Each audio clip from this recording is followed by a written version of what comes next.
Hello, today I'll be talking about Roberto Burle Marx.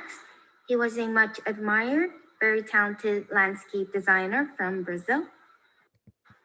He also had many other talents as a painter, printmaker, naturalist, ecologist, jewelry and fabric designer, a musician, just to name a few.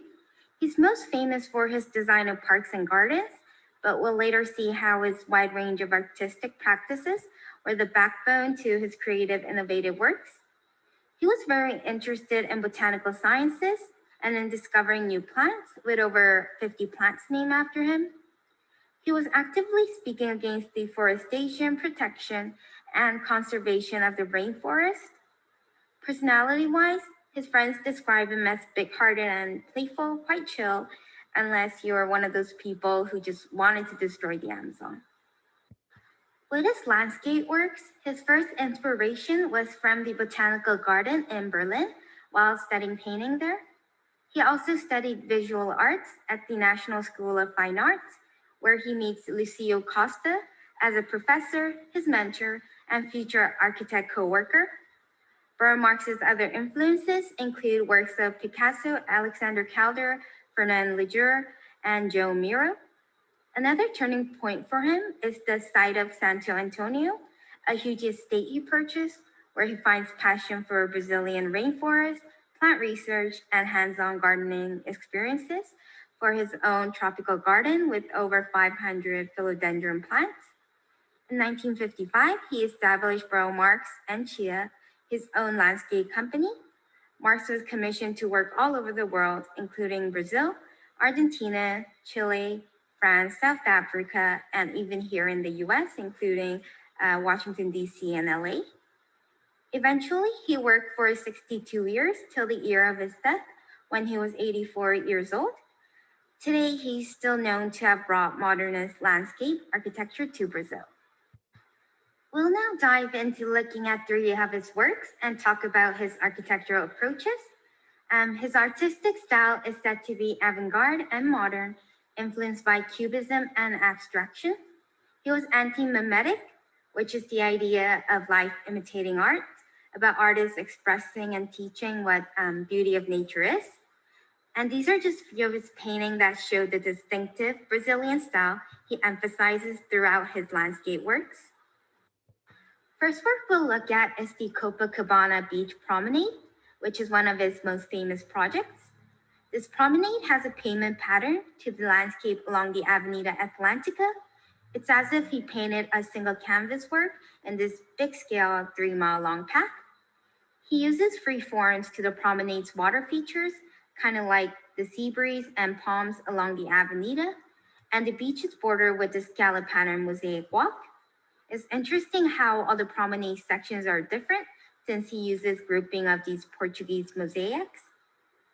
The sidewalk uses these abstract, colorful stones in a way that extends without breaking for the entire length of the path. In addition to this strolling experience, it's also nice how there's many different views to the promenade depending on where you are viewing. Like your view from the hotel's balcony will be quite different from the view while driving along the beach. Second work we'll look at is the KLCC Park.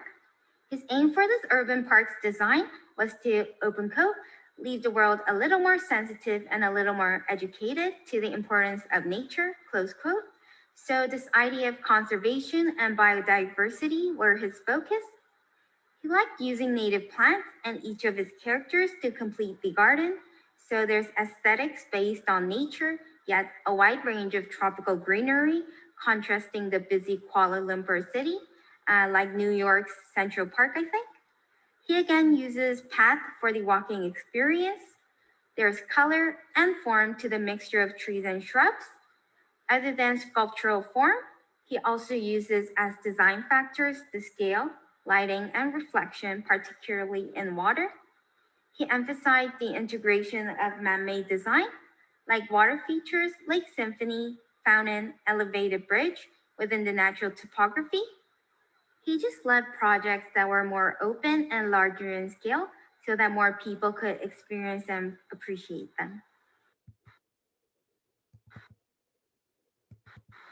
Third work we'll look at is the Biscayne Boulevard here in the US in downtown Miami.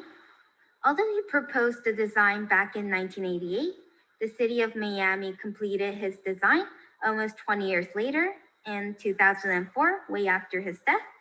It took so long to complete due to a city's ordinance that conflicted. Largely, we see this rhythmic geometry or the swirling orange and gray sidewalk patterns, but this pattern is best viewed from above, like a plan view, and not from the street's walk-in level. Many say this is like the American version to the Copacabana beach we saw earlier. Likewise, the pattern never repeats itself for the full boulevard. Back in 2010, the city actually had this street party dedicated to celebrate the completion of its sidewalks. Also, it's quite nice to know how Miami City Planning Director Ana Sanchez actually interned for him in Rio a long time ago. So a little reassuring connection there. Recently, the city wanted to rebuild and renovate the boulevard for a more pedestrian-friendly design. So this slide summarizes his architectural approach. You can pause and skim over if interested, and I think these concepts are clearly seen in our three examples. My table here points them out. Today, he's known to have brought modernist landscape architecture to Brazil by inventing Brazilian character to the geometric and universal elements of landscape architecture, yet the vice versa is also true. Globally, some claim him to be the creator of new and modern grammar for international landscape design.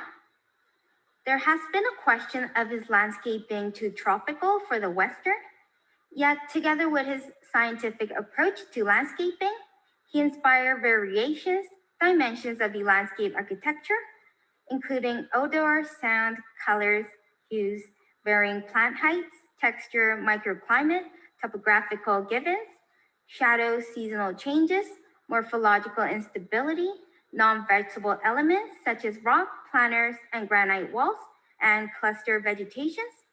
So it's quite amazing how he was able to put this all together: the art, landscape, science, ecology, and most importantly, the environment.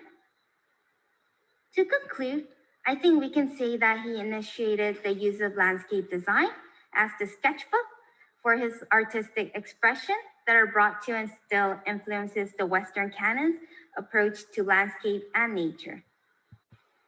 Thank you for listening.